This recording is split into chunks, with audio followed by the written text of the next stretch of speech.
Bonjour à toutes et à tous, dans cette vidéo je vais vous montrer un workflow alternatif pour utiliser les modèles LCM pour faire de l'animation dans ConfigUI. Voici un exemple, à droite la version classique, à gauche la version alternative. Enfin quand je parle de version, il s'agit de workflow bien sûr. Nous sommes dans la troisième vidéo consacrée à AnimateDiff et vous allez vous rendre sur ce site, vous trouverez le lien dans la description, dans lequel vous allez trouver des liens pour installer, si ce n'est pas déjà fait, puisque dans les précédentes vidéos, j'avais déjà utilisé ces modèles. En tout cas, si vous ne les aviez pas, vous pourrez les trouver ici en cliquant sur les liens. Donc lorsque vous cliquez là, vous tombez ici et vous avez deux fichiers très importants à récupérer. C'est Animate LCM SD15 T2V que vous allez mettre dans le dossier Custom Nodes et bien sûr AnimateDiff Evolved. Et vous avez ensuite le dossier Models. Voilà, vous le mettez là-dedans. Et l'autre fichier, le LoRa, vous allez le mettre dans le dossier Model LoRa de ConfigUI. Vous allez dans ConfigUI, vous avez Models, LoRa, et vous le mettez dans LoRa ici. Ensuite, vous avez deux workflows que l'on va utiliser. Vous avez le premier, Animate LCM, et vous avez celui qui est avancé, que l'on va étudier aussi. Si vous ne voulez pas les télécharger, vous pouvez tout simplement faire glisser l'image directement sur l'onglet de votre ConfigUI. Bien, alors ça c'est le premier.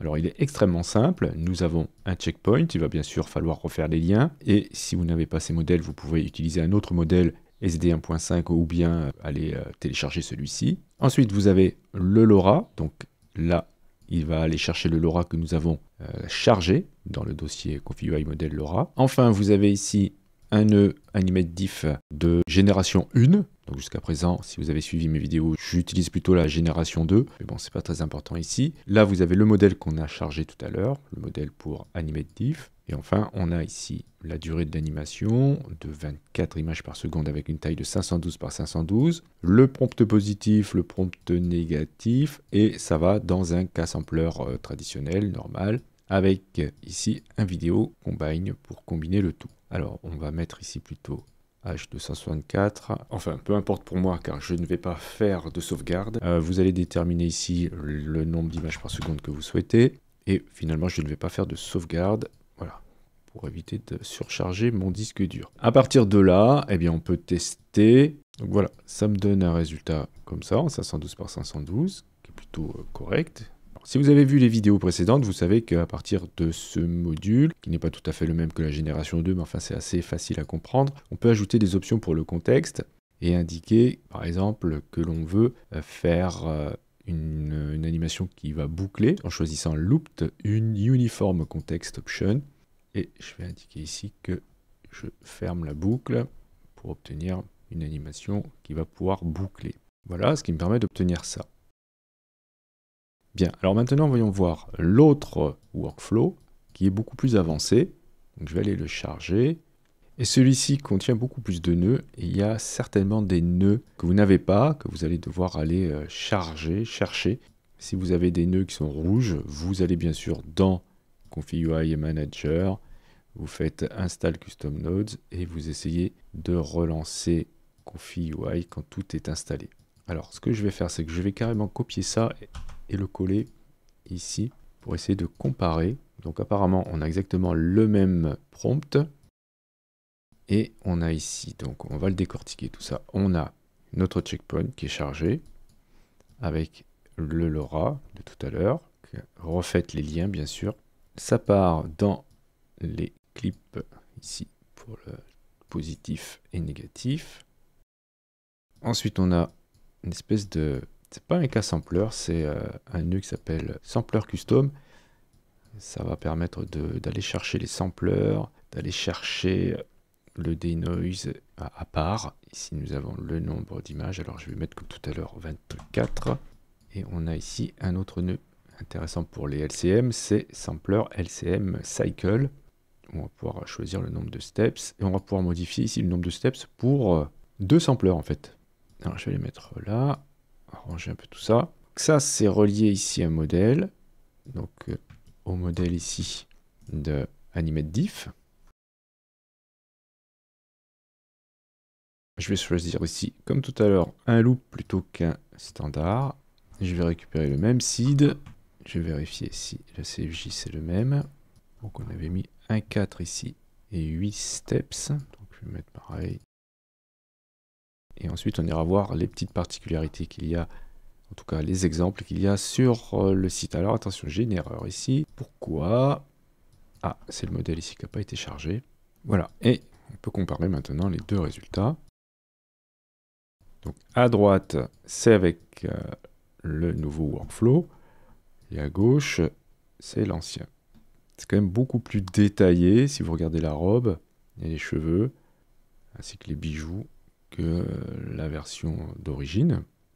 Donc je trouve que c'est plutôt intéressant. Alors, on va regarder ce qu'ils nous disent sur le site. Là, vous avez des exemples avec des steps différents. Vous avez aussi des exemples de prompts que vous pourrez utiliser si vous voulez. Par exemple, celui-ci, tiens, hop là, on va le tenter dans les deux.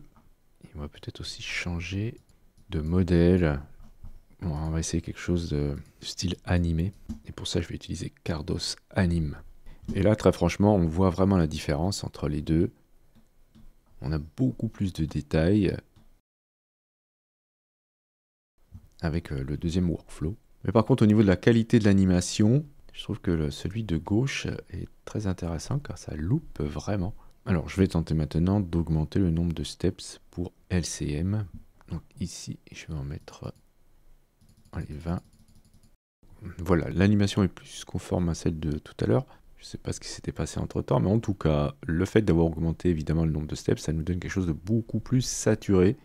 Là, je ne suis pas tout à fait emballé par cette saturation. Donc, je vais le mettre, je propose aussi 10. Donc, tout à l'heure, j'étais à 8, donc je vais tenter 5, pourquoi pas. Et là, on peut voir que ça donne des résultats inattendus. En tout cas, c'est pas du tout intéressant, puisque ça déforme beaucoup. Donc à mon avis, 15, ça serait une bonne valeur. Voilà, à 15, j'obtiens ça. Alors maintenant, est-ce que si je mets 15 ici, donc dans le premier workflow, est-ce que j'obtiendrai la même chose? Alors pas du tout, ça m'a au contraire figé l'animation. Mais au niveau de la saturation, les résultats sont assez sensibles. Bien, alors voilà, moi je trouve que ce workflow est assez intéressant. Si vous l'avez organisé comme moi, c'est-à-dire en segmentant bien les éléments, eh bien vous pourrez vous en servir pour la suite, que l'on verra plus tard, c'est-à-dire quand on utilisera CtrlNet et IP adapteur. Mais avant de conclure, je voudrais faire ce qu'on avait fait la dernière fois, c'est-à-dire du batch prompt. Ça va vous faire réviser un petit peu. On va dire qu'on travaille en 64 frames. Je vais même faire un clic droit pour demander à convertir ici le nombre de frames en input. Et on va indiquer des trucs là-dedans. Je vais indiquer tout ça. Je voudrais voir des animaux anthropomorphiques. Donc un cochon, un chien, un chat, un cerf et on revient au cochon. Et on va dire que on a après ici du texte. Donc on va dire qu'il danse. Ne pas oublier de relier clip à clip et positive à positive. Donc lui, il ne nous sert plus à rien. Et on va bien sûr aussi indiquer ici que l'on souhaite avoir le même nombre d'images. Donc on fait un clic droit, on va convertir le batch size en input. Et on va aller chercher ici un nœud. On peut utiliser int littéral par exemple. Hop, qu'on va relier aussi ici, c'est pour avoir le nombre de frames. Donc on a dit qu'on en voulait 64. Alors je vais faire la même chose de l'autre côté, en accéléré pour le premier là. Comme ça on pourra comparer. Et on va lancer les rendus. Et voici donc un résultat intéressant pour les deux. Donc à gauche encore une fois nous avons le workflow basique et à droite nous avons le workflow un petit peu plus avancé, en tout cas alternatif pour LCM. Et là, ce que l'on peut immédiatement constater, c'est que la vidéo de gauche semble avoir des mouvements un petit peu plus lents que celle de droite. Et celle de droite semble être beaucoup plus fournie en détail, donc beaucoup plus détaillée dans le décor en tout cas. Donc à tester, Voyez ce que vous pouvez en tirer de meilleur. Aussi bien, on verra, peut-être qu'on continuera à travailler avec la version classique. Peut-être que je garderai sous le coude donc la deuxième façon de faire. En tout cas, faire des tests pour voir si c'est pas mieux dans certains cas. Voilà, je ne peux pas pour l'instant en être certain à 100%. Allez, vite fait, voici un test avec un autre modèle. Et on peut constater encore une fois que finalement, la version de droite est un petit peu plus détaillée.